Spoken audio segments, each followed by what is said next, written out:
할렐루야. 하나님의 은혜가 오늘 저와 여러분들에게 넘치는 줄 믿습니다. 주님께서 함께 하시는 이 귀한 시간에 특별히 말씀을 통해서 저와 여러분들이 도전을 받고 정말 성령께서 우리에게 주시는 그 힘으로 말미암아 세상을 변화시키는 하나님의 귀한 일꾼들로 세워지길 주님의 이름으로 축원드립니다. 몇 년 전에 듣게 된 이야기인데 새삼 새롭게 생각이 나서 이제 이야기를 해봅니다. 저희 아버지하고 저희 어머니가 저희 경상북도 청도 분이세요. 어린 시절 저 역시 이제 방학이 되면은 이제 해마다 거의 빠짐없이 내려가서 즐거운 유년기를 그곳에서 보내기도 했습니다. 청도하면은 뭐 그닥 엄청 유명한 이렇게 사건이 있는 게 아니라서 사람들이 잘 몰라하는 분들도 계시더라고요. 근데 그러니까 이제 저는 항상 너 어디가 고향이야? 너희 부모님들 그 본 적이 어디야? 그러면 나 청도다.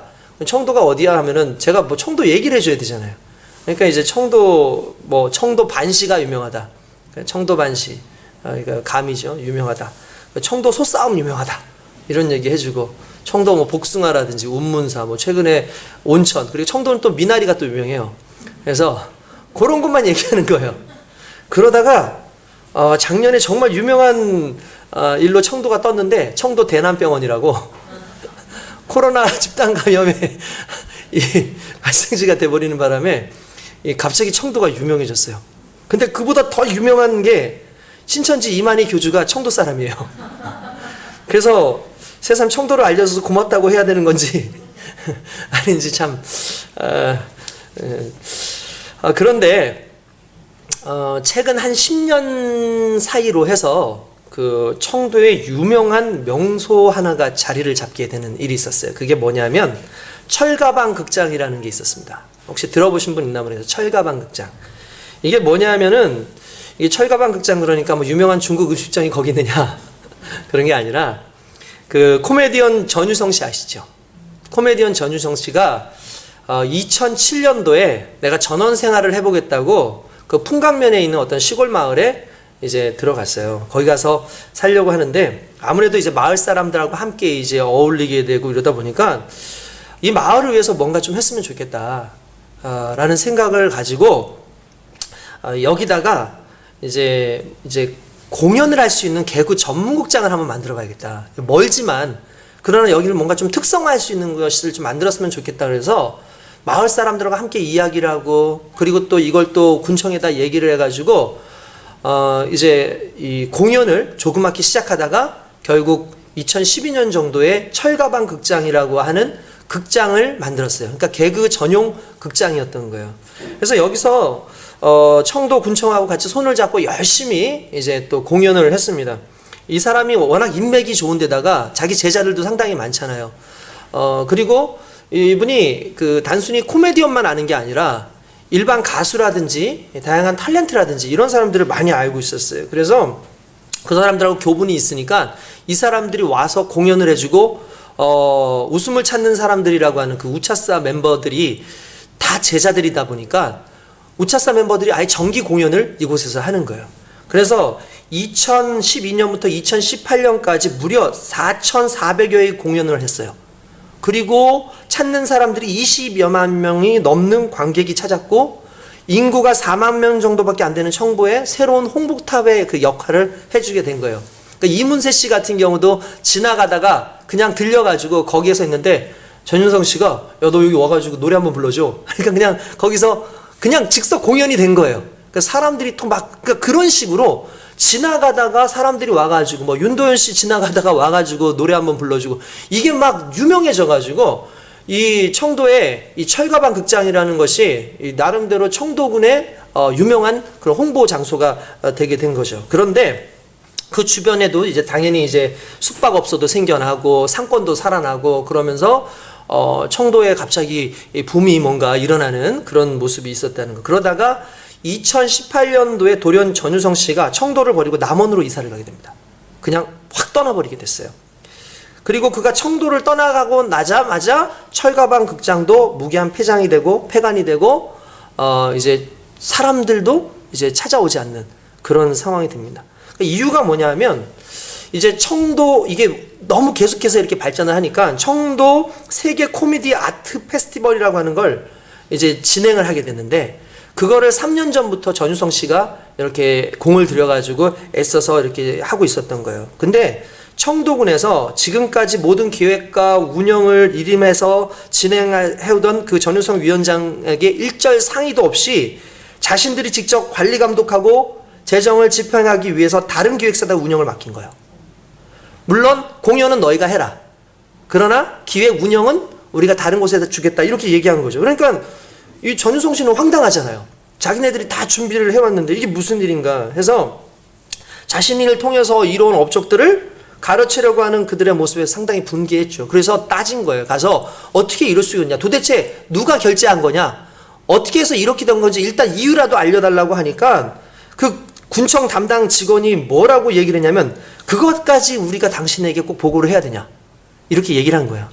그러니까 마음이 상하잖아요. 화가 나잖아요. 결국 그 사람이 며칠 뒤에 짐을 싸가지고 그냥 남원으로 가버렸어요. 그러니까 엄청난 모욕감을 느낀 거죠, 이 사람은. 그러니까 청도에 짐을 싸가지고 간 거예요. 자연스럽게 행사 준비도 중단되고 모든 단원들이 당연히 전윤성 씨에 의해서 왔기 때문에 전윤성 씨가 빠지니까 한꺼번에 싹 빠져버리게 된 거예요. 그러니까 청도군도 엄청난 돈을 투자했는데 이게 성공적인 행사가 어렵다라는 걸 뒤늦게 깨닫고 부군수가 남원까지 전유성 씨를 데리러 간 거예요. 그래서 고문 자리를 이렇게 주겠다 해가지고 했는데, 전유성 씨가 좀 기인이잖아요. 그러니까 이 사람 고집이 엄청난 사람이에요. 그러니까 필요 없다. 난 다시는 청도는 가지도 않는다. 내가 그쪽 방향으로는 진짜 오줌도 안 싼다. 그렇게 얘기를 하고 막 몇몇 사람들이 왔는데도 불구하고 이제 거절을 한 거예요. 이제 얼마 안 남은 청도 그 코미디 페스티벌이 왜 위기였냐면, 이 모든 그 이름이라든지 이런 등록을 전유성 씨 이름으로 한 거예요. 철가방도 그렇고. 그러니까 전유성 씨가 허락을 안 하면 이게 할 수 없는 상황인 거죠. 그러니까 막 찾아서 할 수만 있나도 있게 해달라고 그러니까 그냥 지인을 통해서 그냥 암묵적으로 내가 하는 것에 대해서 뭐라고 하진 않겠다. 그냥 그런 식으로만 그냥 얘기를 한 거예요. 그런데 했는데 진짜 알맹이가 쏙 빠져있는 그냥 겉모습만 있는 그런 행사가 된 거죠. 그 후에 사람들이 실망을 하고 난 다음에 결국 이 철가방 극장도 폐관이 되고 사람들 더 이상 그곳을 찾지 않는 거예요. 잘 모르겠습니다. 그 이후에 그 군청 직원을 어떻게 했는지도 잘 모르겠고, 전유성 씨가 이 공연을 통해서 이익을 그렇다고 자신이 이렇게 이익을 많이 가져간 것도 아니더라고요. 잘못을 저지른 것도 아닌데 갑자기 내치면 솔직히 누가 수긍을 할 수 있겠습니까? 누가 이해를 할 수 있겠어요? 아무도 이해할 수 없는 상황인 거죠. 어쨌든 이러한 선택과 행동을 통해서 이 청도군에 엄청난 피해를 주게 되었는데, 이런 모습을 보면서 참 인간의 어리석음이 이런 모습이 아닌가라는 생각을 해봅니다.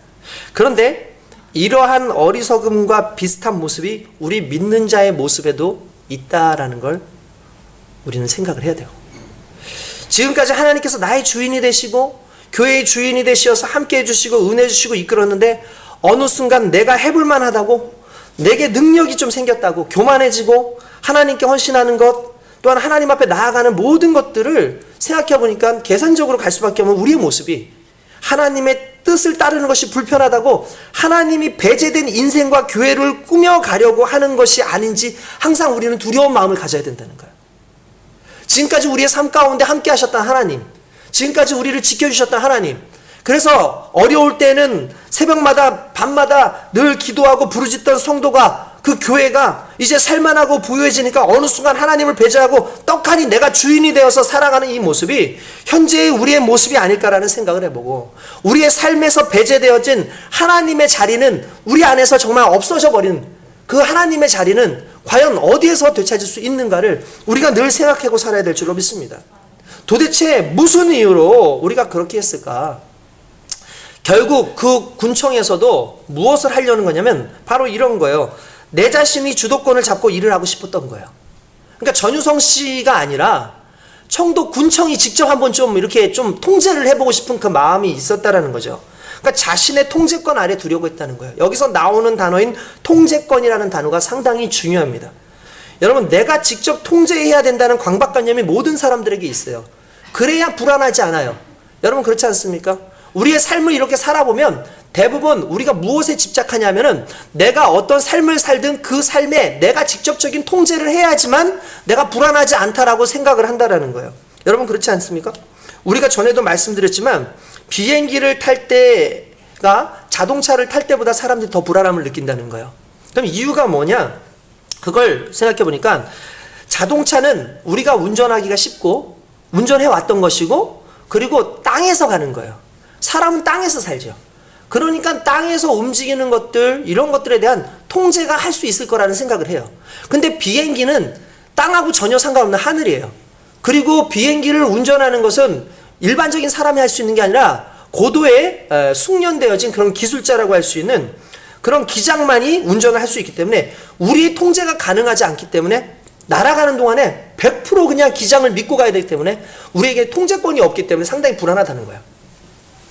결국 삶을 살 때 있어서 내가 어떠한 삶을 사느냐에 대한 그 부분에 가장 중요한 핵심이 통제권이 누구에게 있느냐는 거예요. 통제권이 누구에게 있느냐. 여러분 세상은 우리가 발을 붙이고 사는 곳입니다. 그러니까 당연히 우리가 통제해야 된다고 생각을 하죠. 그러나 분명한 사실은 세상을 우리가 능히 통제할 수 있는 능력이 우리에게 존재하지는 않는다는 거예요.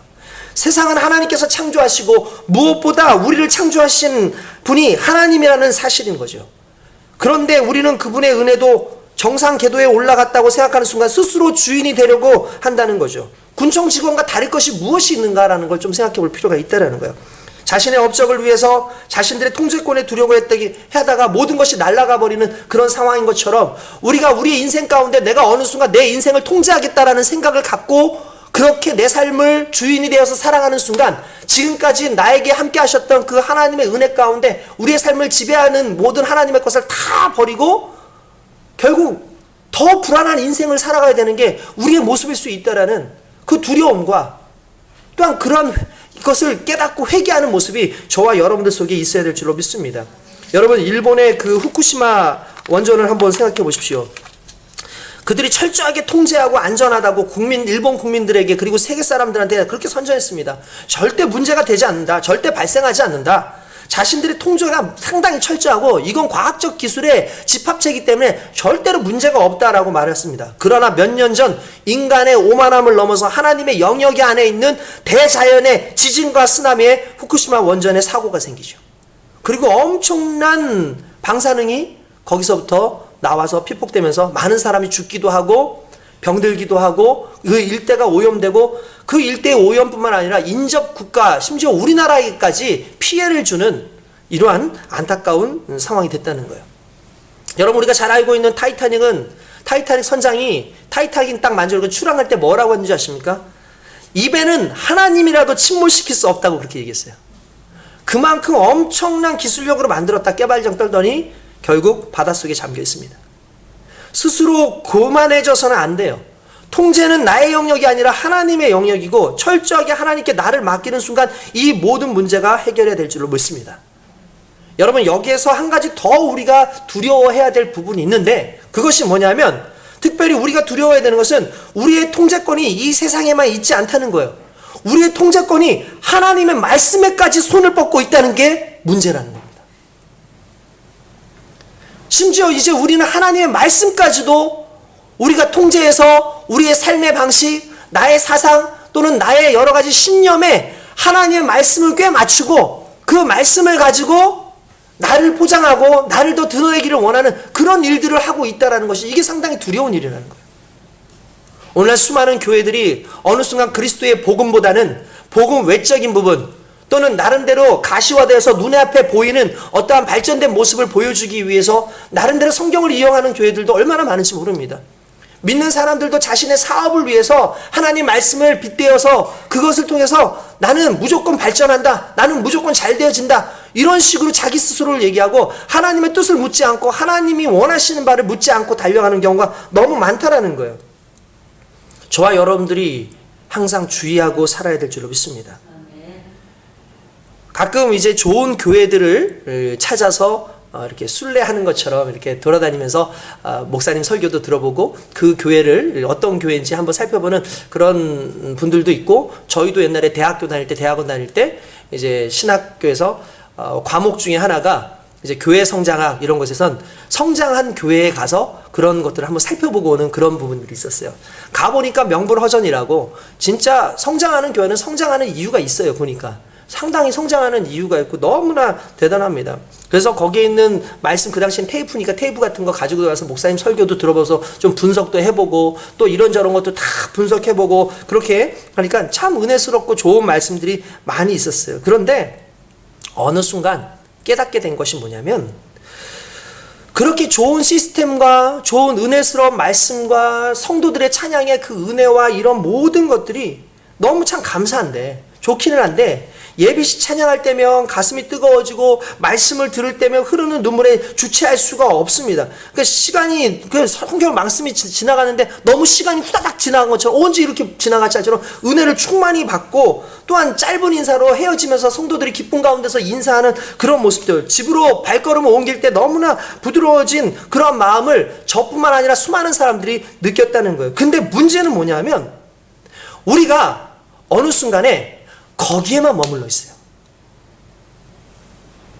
그러니까 하나님의 말씀과 하나님의 은혜로 오늘 이 순간에 막 뜨거워지고 찬양해서 내 마음이 감격해지고 너무나 그것 때문에 행복하고 내가 오늘 은혜 받았구나, 난 정말 하나님의 경건 안에 있는 사람이구나 까지는 생각을 하고 그것을 체험은 했는데 중요한 건 그게 삶에서 전혀 드러나지 않는 거예요. 그 은혜와 감격이 나를 변화시키지 못하고 있다는 거예요. 여러분 이게 얼마나 무서운 말인 줄 아십니까? 여러분 말씀으로부터 폭발력과 혁명성을 우리가 가지고 세상 속에서 뭔가 빵 하고 터뜨려서 세상을 변화시키는 그 능력이 우리 속에 나타나야 되는데 어느 순간 우리가 무엇에 만족하냐면 나름대로 나는 이러한 경건한 사람이야까지만 만족을 하는 거예요. 나는 이렇게 은혜 받았어. 나는 이렇게 말씀을 감동했어. 지식적으로든 아니면 내가 어떤 느낌적으로든 거기에 머물러 있는 거예요. 그러니까 그 이상을 나가지 못하는 거죠. 말씀과 만난 사람에게 여러분 있어서 삶의 변화는 당연한 것이고 필연적인 것 아니겠습니까? 말씀이 육신이 되어 우리 가운데 거하셨던 분 것처럼 그분을 따르는 제자들 역시 그렇게 말씀 안에서 변화되는 것 아니겠습니까?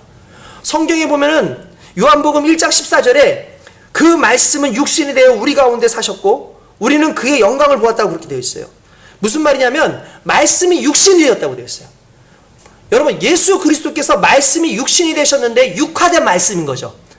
육신으로 변한 말씀인 거죠. 근데 놀라운 건 육신으로 변화된 말씀은 그 육신 속에서 말씀이 드러나요. 육신 속에서 말씀의 능력이 나와요.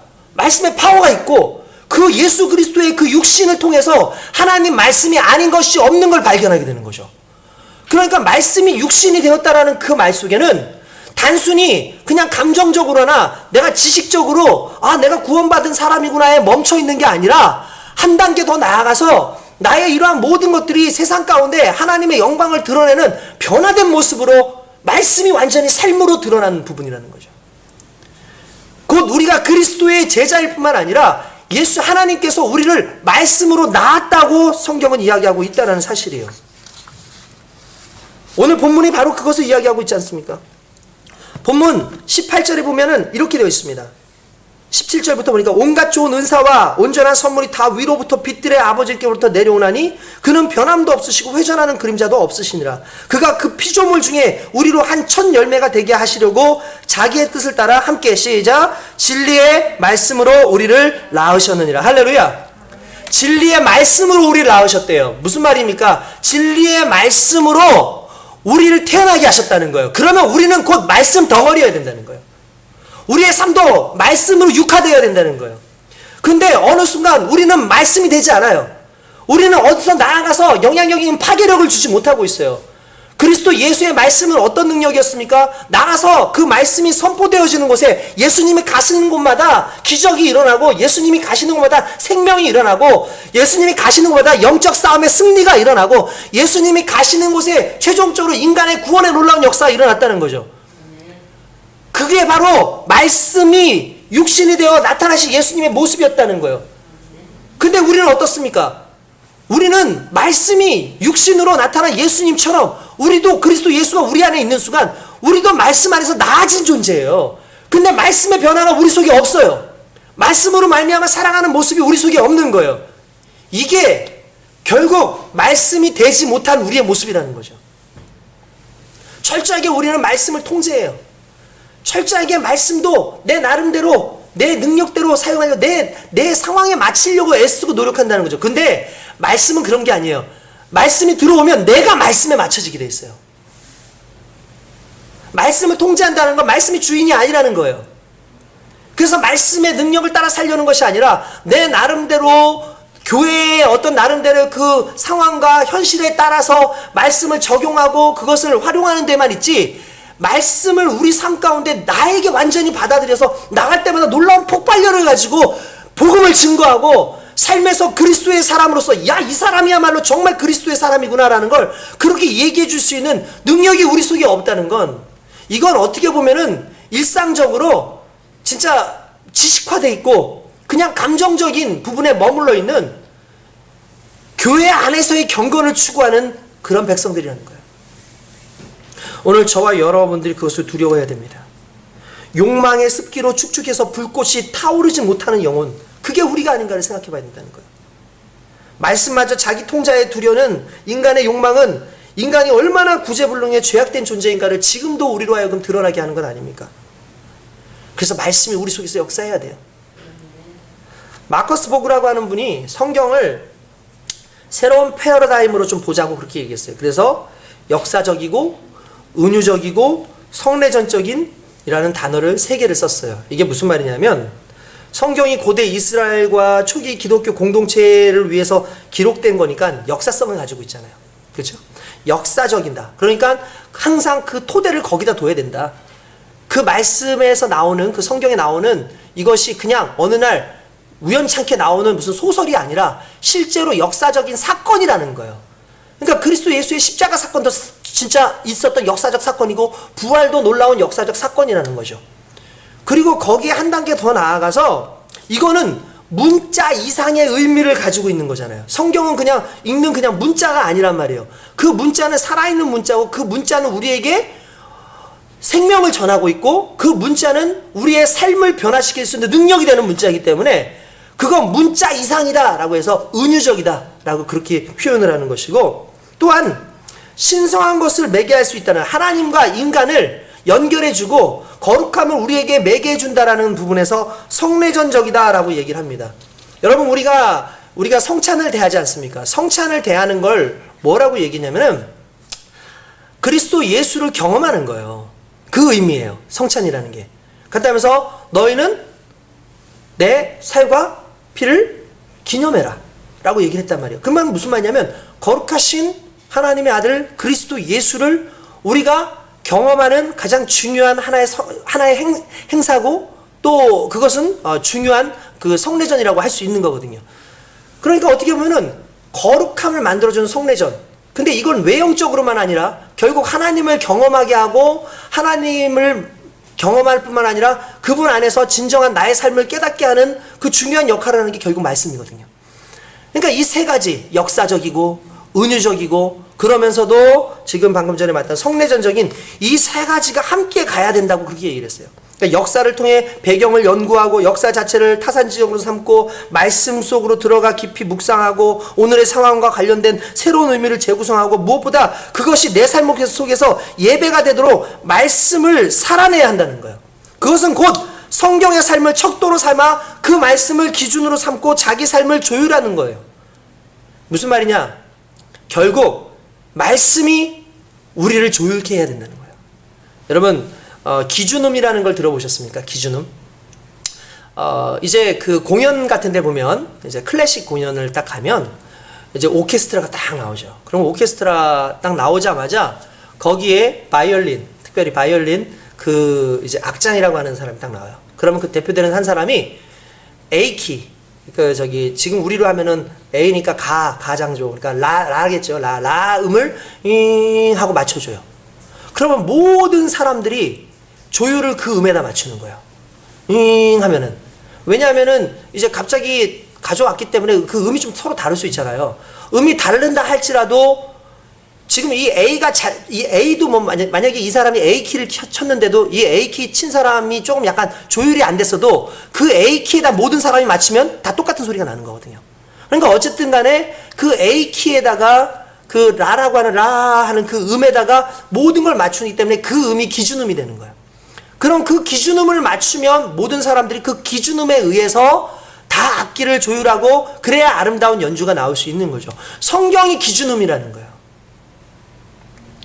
어느 날 갑자기 여러분 생각해 보십시오. 악장이 아니라 어떤 사람이 내 음에 맞추세요 하고 음을 켰다고 생각을 해봅시다. 여러분 그러면 사람들이 그 음을 맞출 수 있겠습니까? 애초에 그 사람은 음을 맞추기로 한 사람이 아니라는 거예요. 이 사람 음 다르고 저 사람 음 다르면 완전히 엉망이 되는 것처럼 우리의 인생도 마찬가지예요. 우리를 나름대로 조율할 만한 사람들 다 잘났어. 다 대단해. 여러분 내 말에 맞추십시오. 정치하는 사람들도 보십시오. 다들 내가 옳다고 얘기하고 내가 다 맞다고 얘기하지만 실제로 그 사람들이 맞는 게 아니에요. 그렇기 때문에 그들에게 맞춰가지고 사는 인생이 아니고 우리는 결국 하나님께서 말씀이라고 하는 기준음을 주실 때 그 기준음에 내 삶을 맞춰서 그 안에서 우리가 새로운 삶을 연주해 간다는 거죠. 저와 여러분들이 그런 삶을 살아야 될 줄로 믿습니다. 그런 사람들은 말씀의 진정성을 정말 그 하나님의 말씀의 진리를 삶 가운데서 표현할 수가 있어요. 왜냐하면 내 음이 아니라 하나님의 음을 표현하는 거기 때문에, 말씀을 표현하는 거기 때문에. 그럼 여러분 제가 오늘 왜 이 설교를 하는 줄 아십니까? 이곳에만 머물러 있는 설교하고 싶지 않다는 거예요. 이곳에서 듣고 끝나는 설교가 아니라 진짜 삶에서 나타나는 설교였으면 좋겠다는 거예요. 오늘 이 순간도 아멘 아멘 하고 가지만 삶 속에서 이걸 적용하니까 손이 벌벌벌 떨리고 삶 속에서 이걸 얘기하려니까 내 마음이 상당히 그냥 쿵쿵쿵쿵 거리고 이걸 내가 살아야 되나 말아야 되나 고민하고 있는 그게 우리의 모습이에요.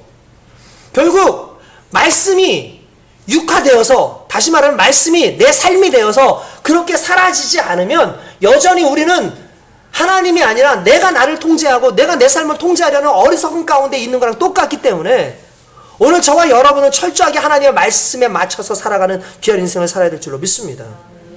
이게 너무나 중요한 부분인 거죠. 성경을 읽는다는 것은 의미를 찾아가는 모험과 도전에 뛰어드는 것이다 라고 생각하면 돼요. 여러분 통제가 주는 폐해가 뭔지 아십니까? 통제가 주는 폐해, 그게 창의성이 결여돼요.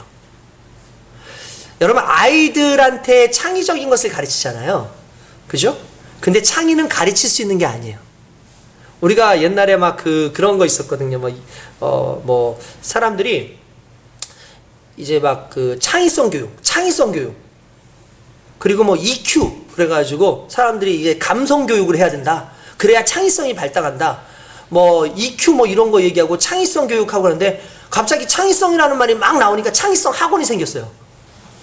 누가 창의성을 학원에서 배워요? 창의성은 배울 수 있는 게 아니에요. 창의성은 드러나는 거예요. 그냥 자연스럽게 드러나는 거예요. 어떤 분이 그런 얘기를 하더라고요. 우측뇌가 있고 좌측뇌가 있습니다.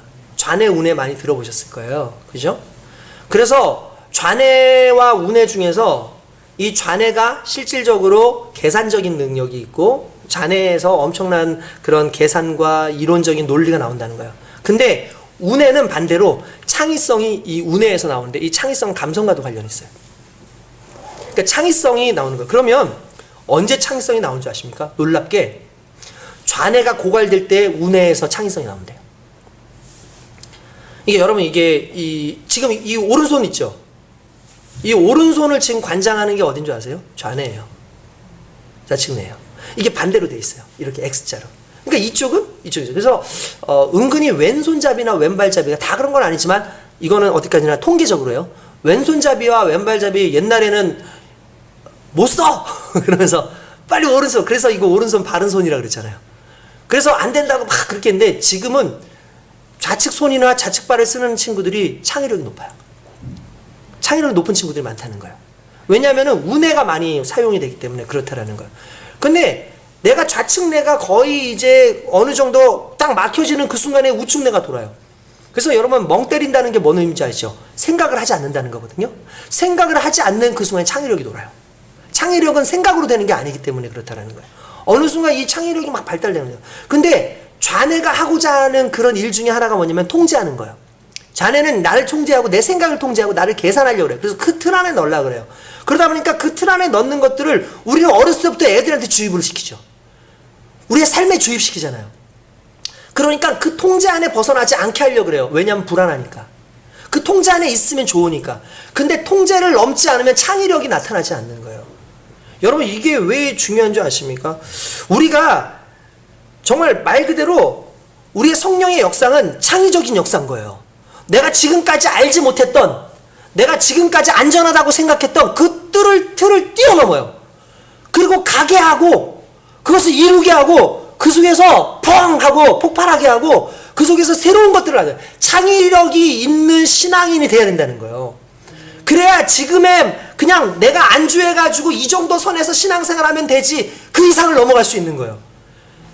그러니까 이게 언제 나타나는 거야? 내가 나를 통제하고 있는 그 주인으로서의 모든 걸 내려놓는 그 순간에 하나님께서 나를 통제하시고, 통제하는 게 아니라 나를 창의롭게 하시고 나를 더 대단하게 하시고 위대하게 하시는 역사가 일어난다는 거죠. 철저하게 나를 내려놓고 나의 통제를 내려. 그러니까 말씀이 육화되어서 말씀으로 살아가야 되는 거예요. 할렐루야. 여러분 이건 너무나 중요한 상황이라는 거죠.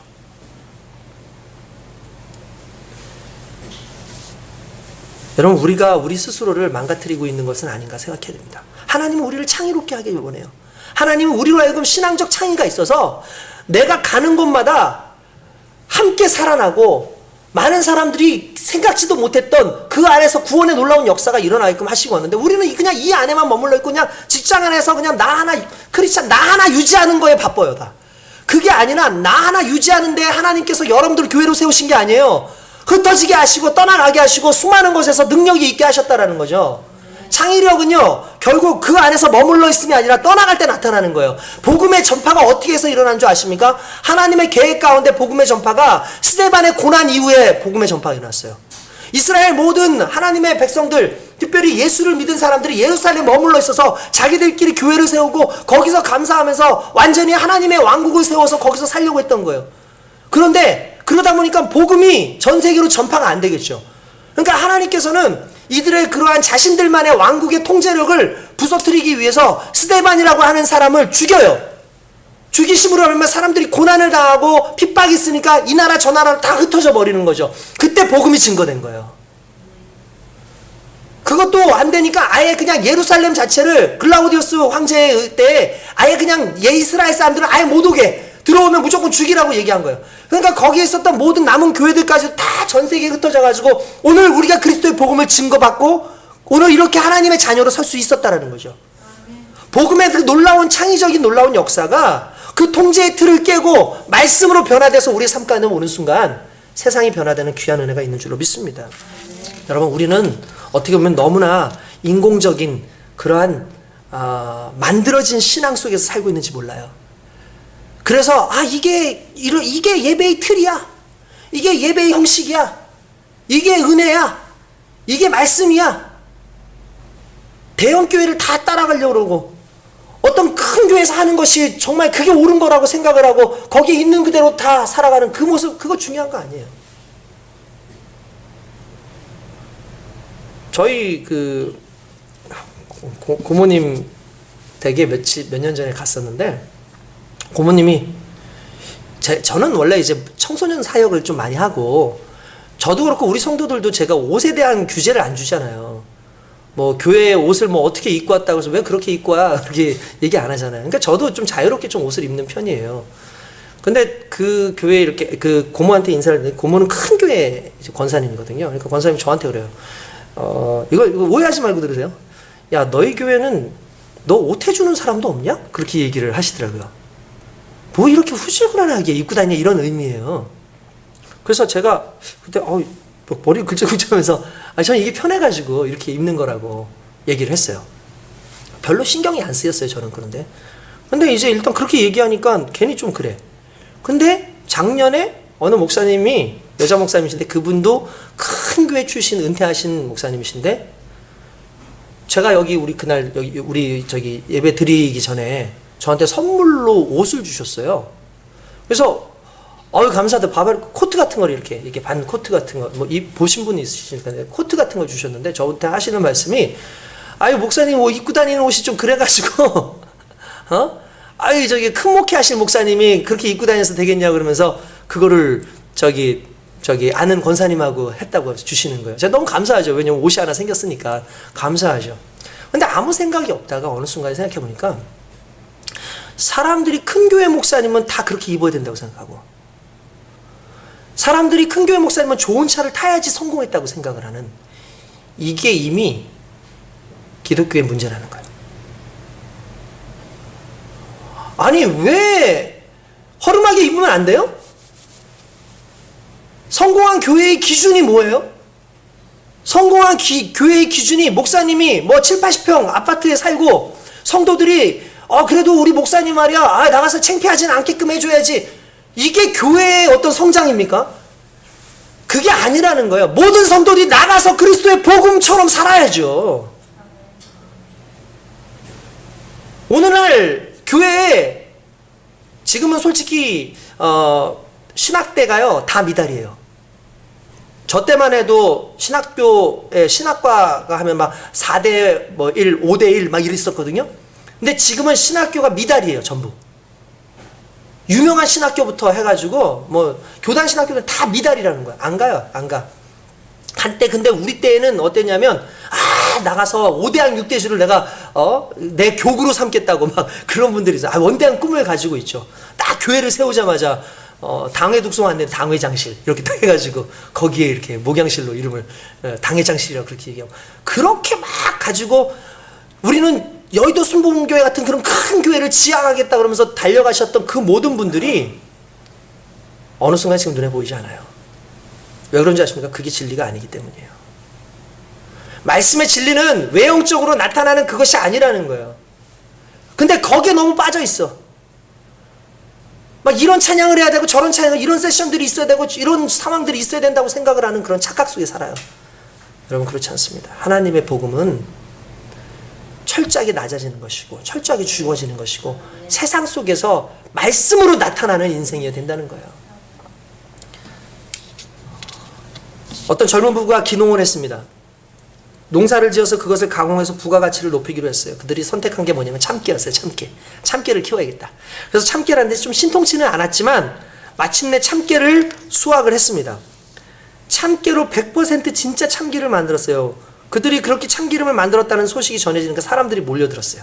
그래서 이 부부가 그 참기름을 그렇게 계속 잘 팔릴 것이라고 생각하고 내년에 더 많은 참깨를 좀 심어야겠다라고 생각을 했다는 거예요. 근데 하지만 생각과 달리 얼마 후에 손님이 줄어들기 시작했다는 거예요. 이유가 뭔지 아십니까? 진짜 참기름이 이거 가짜 아닌 건 알겠는데 진짜 참기름 맛이 입맛에 맞지 않는다는 거예요. 그동안 가짜 참기름 맛에 길들여졌다는 거죠. 가짜 참기름 아시죠? 우리가 시중에서 유통되는 대부분이 실은 가짜예요. 실제로는 그냥 일반 식용유에다가 거기다가 첨가제를 넣는 거예요. 조미를 하는 거예요. 그러니까 맛은 있겠죠? 그리고 첨가제를 넣어서 마치 참기름인 것처럼 냄새를 그렇게 고소하게 만들고 하니까 사람들이 실제 참기름보다 더 고소해. 실제 참기름보다 더 맛있는 거예요. 그러니까 어느 순간에 가짜 참기름 맛에 길들여졌다 보니까 정작 진짜 참기름이 맛이 없기 때문에 사지를 않는다는 거예요. 여러분 이게 오늘 우리에게도 비슷하다는 거예요. 오늘 가짜 복음들이 너무나 우리 삶 가운데 많이 있고 가짜 말씀들이 너무나 많이 있고 나의 통제력을 통해서 내게 적용되어지는 그런 부분적인 말씀들이 많다 보니까 진짜 말씀의 능력을 사모하지 않아요. 야성이 없는 거죠. 진짜 그 말씀이 우리에게 주는 그 능력에 대해서 별로 그렇게 생각하지 못한다는 거예요. 성경에 뭐라고 됐습니까? 하나님 말씀은 살았고 운동력이 있어 좌우의 날선 어떤 것보다 예리하여 혼과 영과 및 관절과 골수를 쪼개기까지 하며 또 마음의 생각과 뜻을 감찰한다고 성경은 그렇게 얘기하고 있어요. 무슨 말입니까? 가둬지는 것이 아니라 창조하고 통제하는 것이 아니라 창의적이고 정말 하나님의 말씀을 통해서 내 삶이 아니라 주변 삶까지도 변화시킬 수 있는 그 은혜가 이곳에 나타난다는 사실이에요. 저와 여러분들이 그런 인생을 살기 원합니다. 여러분 그러려면 어떻게 되면 철저하게 순종하십시오. 철저하게 말씀을 상고하고 말씀을 생활하시기 바랍니다. 그렇게 살아야 돼요. 말씀을 생활하는 게 힘들잖아요. 진짜 우리 그냥 여기서만 머물잖아요. 야고보서는 행함을 중요시 여기는 성경입니다.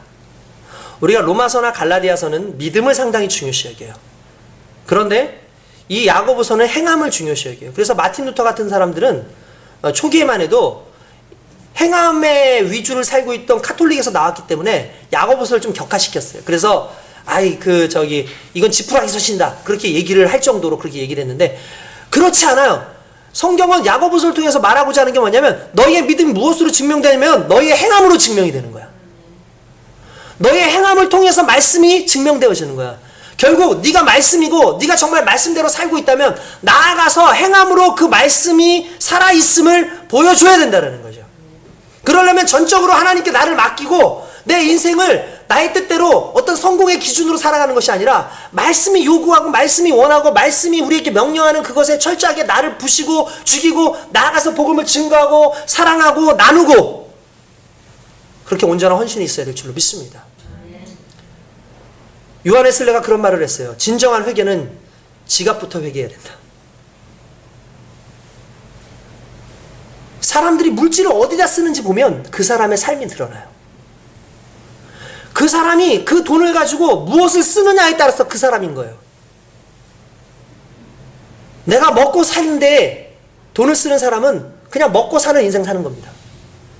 근데 하나님의 영광을 위해서 거기에 돈을 쓰는 사람은 달라요. 요한 웨슬레는 그렇게 살았어요. 자신의 지갑을 부셔서 많은 죽어가는 영혼들을 살리고 많은 사람들에게 구제하고 그렇게 살았었다는 거죠.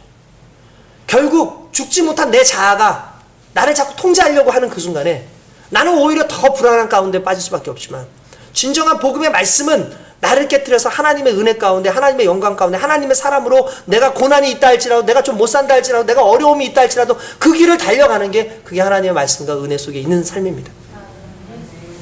오늘 저와 여러분들이 그 은혜로 살기 원합니다. 하나님이 우리를 말씀으로 낳으셨잖아요. 그러면 말씀으로 행함이 드러나야죠. 내가 나아갔을 때 이 사람 하는 행동 보니까 이거 말씀이네? 이거 성경에 나와 있는 대로 이대로 살고 있네? 이게 저와 여러분들에게 요구되어지고 있는 신앙적 믿음의 모습인 줄 믿습니다. 할렐루야. 아멘.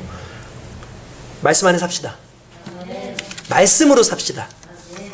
예수님이 말씀이 육신이 된 것처럼 우리도 말씀이 육신화돼서 우리의 삶 속에서 말씀이 계속해서 드러나고 있는,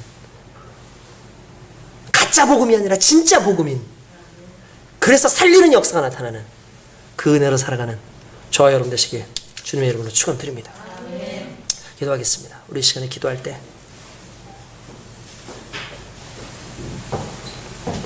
하나님,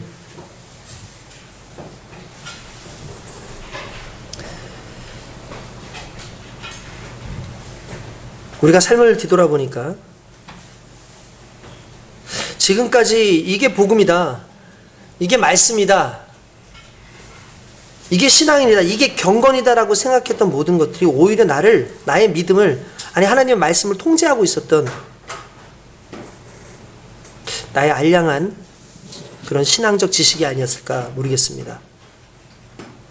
찬양할 때는 감동받고 말씀 들을 때는 가슴이 뜨거워지지만 그 말씀이 육신으로 변화되지 못하고 그냥 거기에만 머물러 있는 이 안타까운 현실 속에 이제 말씀으로 살아가는 진정한 그리스도인으로 우리가 살아가도록 인도하소서. 우리 시간에 주님 한번 부르고 같이 기도하겠습니다.